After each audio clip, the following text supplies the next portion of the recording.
Well, this is crazy. I'm laughing because right before we clicked record for this segment, producer Jade and I were having quite the giggle about the just meltdown that you're about to observe from Marjorie Taylor Greene.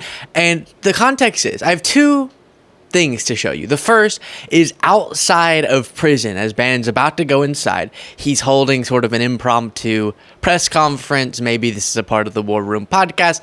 And Marjorie Taylor Greene is there to stand with him. I'll explain to you if you missed my segment yesterday, or maybe this will be on today's full show, but what Steve Bannon's going to prison for.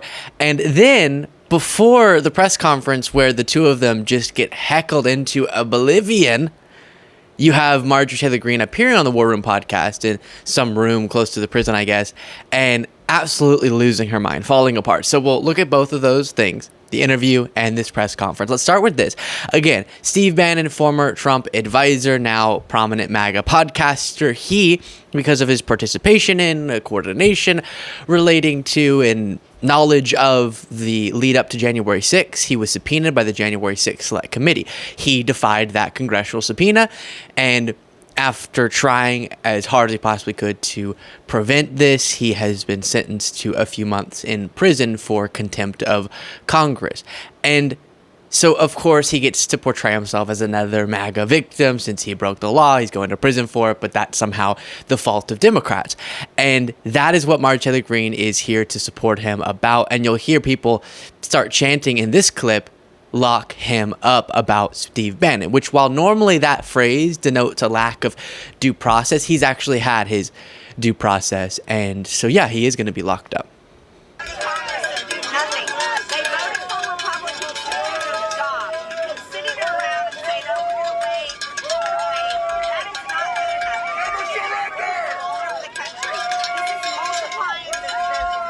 So I know podcast listeners, you're not getting much other than people making a lot of noise, but that's the funny part about this. And you'll be able to hear both of them much more clearly in the interview clips I have for you.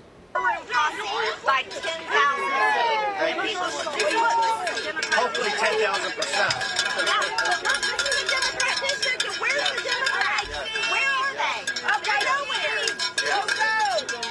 Look, folks, if it took me going to prison, because remember, the reason I chose Danbury, I asked for Danbury for a very specific reason. Back in the only other person that's ever been sent to prison for a congressional subpoena, not going to a House subpoena, for contempt, held in contempt, was Rig Lardner Jr. Back in the 1940s, during the House Un-American Activity investigation. Columbia Studio fired him, because of his political beliefs. And then he was found.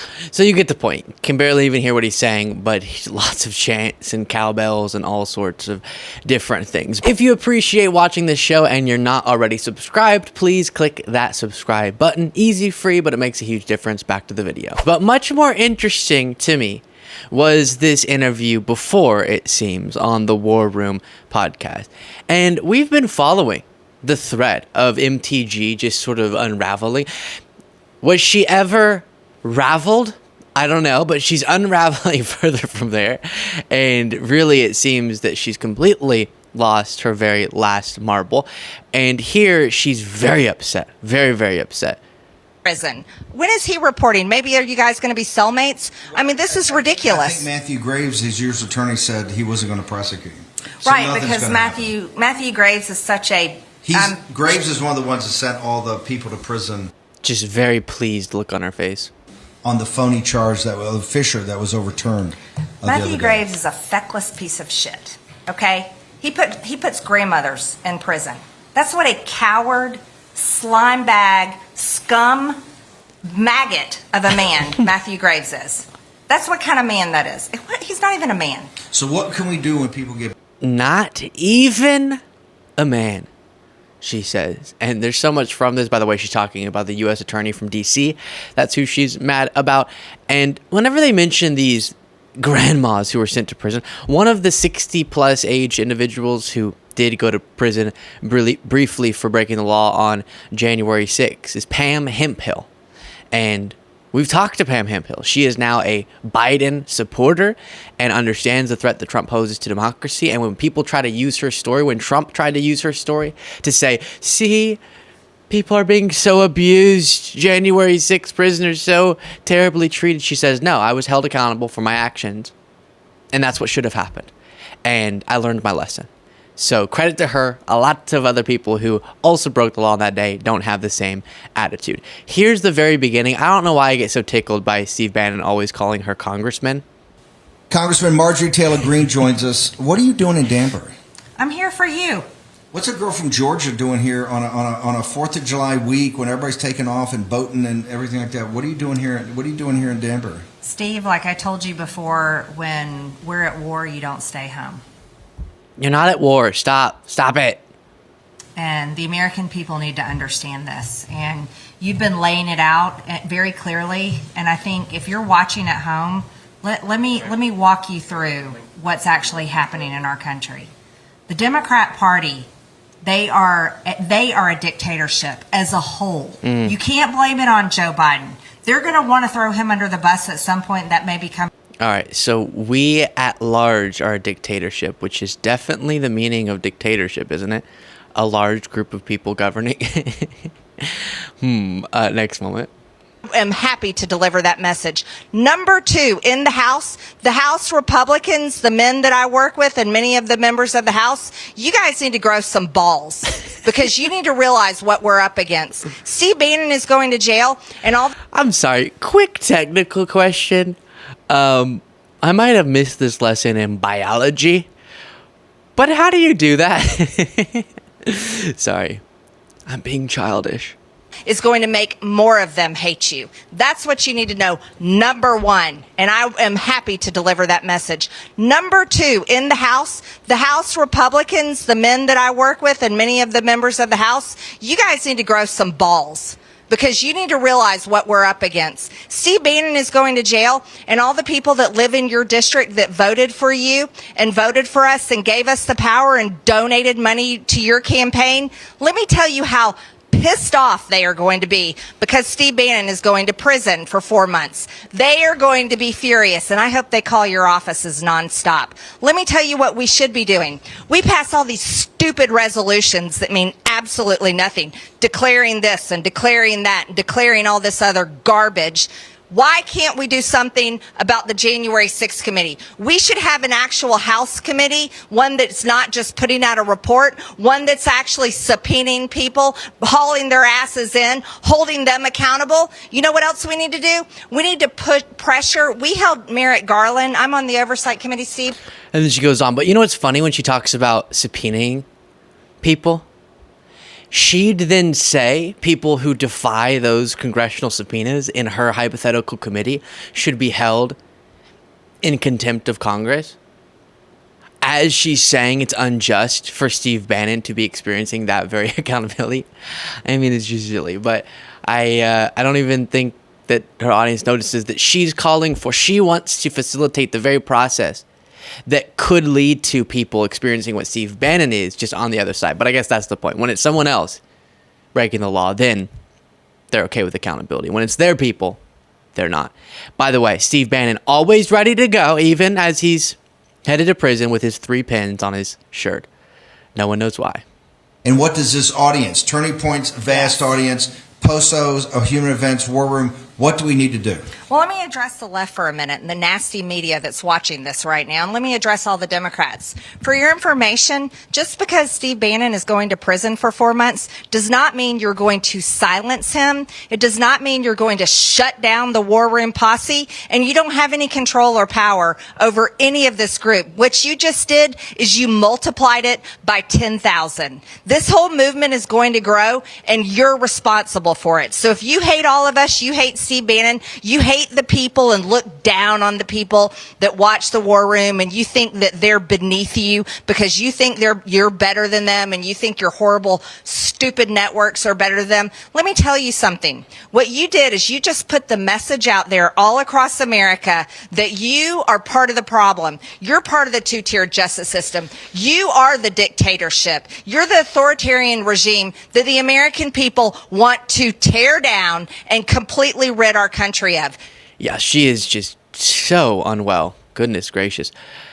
Also, the media reporting, they always do this thing where they get really mad at the media for reporting on things that are happening that are bad for MAGA people. So Steve Bannon's going to prison. Yes, you're going to have mainstream outlets reporting on that. But first of all, they're not doing anything wrong by reporting on it. Second of all, how that means they're a part of the authoritarian dictatorship. And it's so obvious she's projecting. She understands how credibly accused Trump is of wanting to be a dictator, so they have to flip it around and say it's the other side that wants to be dictators. They're the authoritarians, so then that justifies us doing it because they're really doing it, so we're just doing it in response. It's self-defense authoritarianism, and that's what that is. And then also she acts like we, on the pro-democracy side of this conversation, are looking down on MAGA. And while I'm sure you can find people, as you can find anyone saying anything out there who do identify as on the left and do say such things, my message has been clear, and I think my audience really buys into this and believes it. While, of course, we're often disgusted by what we hear coming out of the mouths of people like Steve Bannon, Marjorie, Greene, and thus the people echoing those messages. When I go to Trump rallies, sometimes I'm just horrified. Talked to a lady at the last Trump rally I went to who said, I want dictatorship if it's Trump. So, of course, that's horrifying. And in that sense, I think my pro-democracy values are better. But the reason I want to fight on behalf or advocate on behalf of those is to help even the person saying she wants a dictatorship, to help each person in the MAGA War Room podcast audience. I want everyone to get better. That's what I think is at the core of our movement's policy stances. Whereas MAGA is so obsessed with this venomous, revenge-oriented agenda. And that's a big difference between the two sides, as I'll continue to say. Because I've been telling them, look, everyone's supporting President Trump, but not everyone. As a matter of fact, most Republican voters are fed up with the weakless, feckless, The weakless. nothing from Republicans in Congress. And we are not giving people anything to vote for. Here's what people at home need to know. And I said this before, and I hate saying it. You can be as mad as you want to at Republicans in Congress. I'm mad at them too. But we're still going to have to elect a solid House majority of Republicans. Without that majority, the Democrats are going to object. If President Trump wins the election, they're going to object. They're going to make what we did look like nothing. The House comes back the third. They new House, and Jamie Raskin. This is so insane, and I'm too happy this morning. I'm just having a good morning. Jaden's back from his illness. Things are good, but I don't want to ruin it by getting into a rant about this. Stop it, Marjorie Taylor Greene. Stop it, MAGA. It's not true that Democrats will try to block the peaceful transfer of power if Trump wins. It's just not. So say whatever you want to say. It's not true.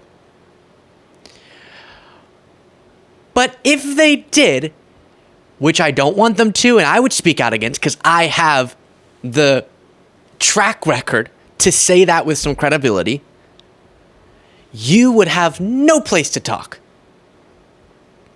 She can't act like she's disgusted by the prospect of Democrats objecting. Again, I don't want them to, but she did that already. She loves that idea. She, if she'd gotten her way, as she proudly says, would have seen Trump stay in office despite losing that election, and she wanted to help. There's that clip of her that we reviewed of her saying, we can't allow for the peaceful transition of power like Joe Biden wants. And then her objecting to electoral counts. So you would have no place to talk if that happened, because it would be the precedent that you set. And also, as someone who is always opposed to that, because I'm principled in favor of democracy, as are most of you watching, we would be opposed to even Democrats trying to block the peaceful transfer of power, which they're not going to, because they do value democracy, unlike MTG.